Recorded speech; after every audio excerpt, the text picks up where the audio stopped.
Thank you very much, Mr. Chairman. First of all, let me go back, Mr. Chairman, to what you just said. I agree with you 1,000,000% with regard to legitimate interests and what we investigate. We are blessed on this committee to have broad jurisdiction. And as was stated in the Mazur's case, I mean, they reiterated what you just said. So I want to thank you for saying that.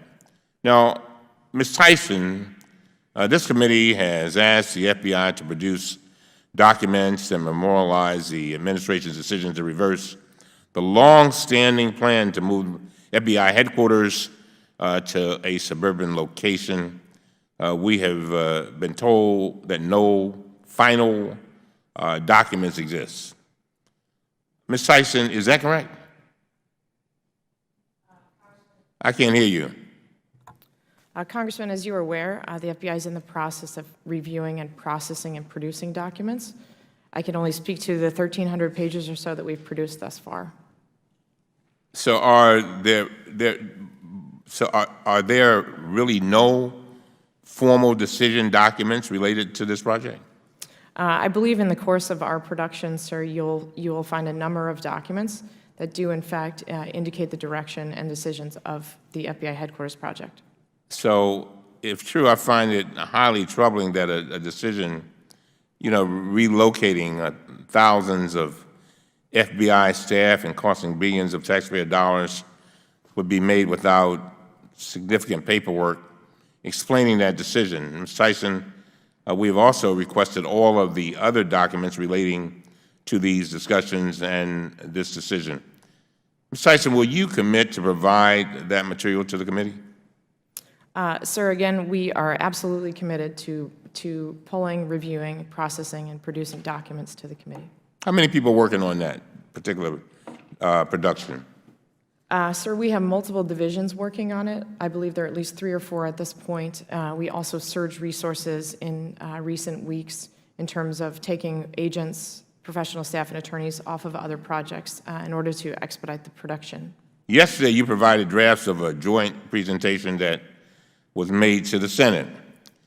This was a welcome first step, but you did not produce the communications around the presentations as we have requested. Now, Ms. Tyson and Mr. Borden, will you commit to providing the communications related to the development of this presentation soon?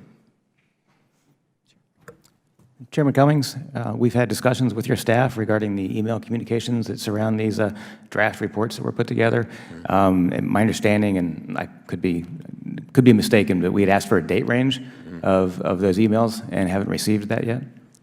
I promise you, we will get them immediately to you.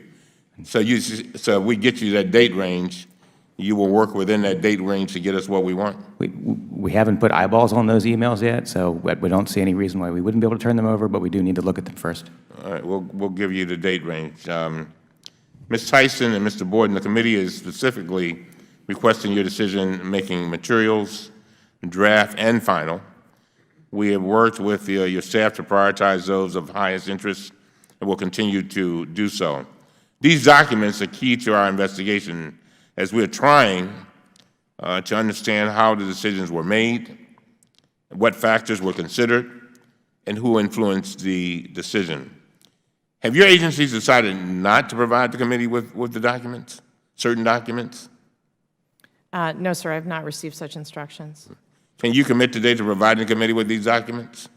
As my colleague, Mr. Borden, said, we are in the process of pulling and reviewing documents. I can't make a blanket commitment without having seen the documents, but we are certainly committed to working with the committee and providing as much information as we can. I understand that many documents have gotten stuck in an interagency group that has not decided to produce the documents to us yet. How long have those discussions been going on? What is taking so long? And why has the decision not been made? First of all, is there a spat in an interagency?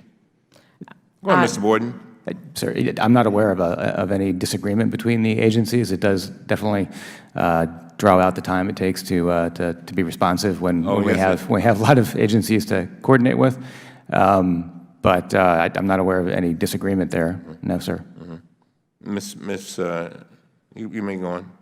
Likewise, Mr. Chairman, I'm not aware of any disagreements. In fact, I think our agencies are working exceptionally well. We've both surged resources and have great lines of communication that are open as a part of this production. Mr. Chairman, my last question. Finally, Ms. Tyson, I understand that the FBI has agreed to provide Mr. Richard Haley for a transcribed interview in mid-July in response to our request. We accept your offer and thank you for agreeing to make him available. However, I want to make one additional comment. Will you commit today to producing Mr. Haley's documents before the interview? It really works against us. It works against us when we get documents after the interview. Yes, sir, I understand. I believe that we are trying to process Mr. Haley's documents as quickly as possible. We had been waiting for several weeks to get a date for his interview, and I certainly appreciate that the committee is going to be willing to do that with us. Very well. Mr. Chairman, thank you so much for your courtesy. I really Absolutely. appreciate it. Thank you, Mr. Chairman.